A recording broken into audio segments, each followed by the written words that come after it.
La fibre de bois peut entraîner une réduction des coûts de chauffage et s'avère encore plus écologique.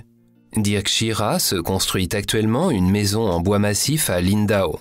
Une maison perméable à la diffusion de vapeur, construite uniquement avec des matériaux écologiques et sans aucun produit chimique. Il a choisi une isolation en fibre de bois car l'isolation devait s'inscrire dans un contexte de construction durable.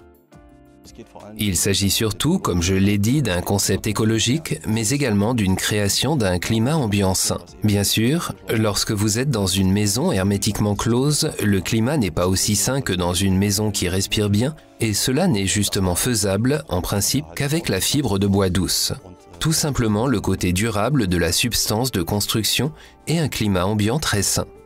Le bois est l'une des matières brutes les plus précieuses, mais possède aussi un excellent pouvoir isolant. La fibre de bois douce est fabriquée comme matériau d'isolation depuis déjà plus de 80 ans. Il s'agit de résidus de bois de scierie défibrés dont nous retirons les fibres. Elles sont ensuite cuites en fonction du procédé de fabrication, puis on y ajoute de la colle forte avant de presser à nouveau les panneaux. La tendance est aux matériaux isolants durables. En tout cas, les chiffres et la demande chez les fabricants semblent l'indiquer.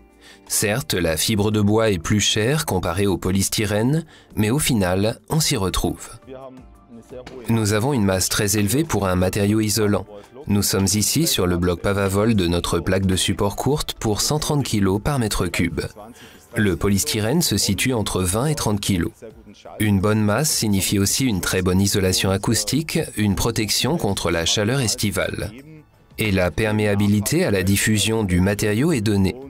En plus de la durabilité du matériau isolant, le grand avantage est également une forte capacité d'accumulation thermique du matériau isolant. Cela signifie qu'il absorbe l'énergie solaire, l'accumule pendant la nuit et assèche ainsi automatiquement le crépi une nouvelle fois lorsque la chaleur part tout simplement vers l'extérieur.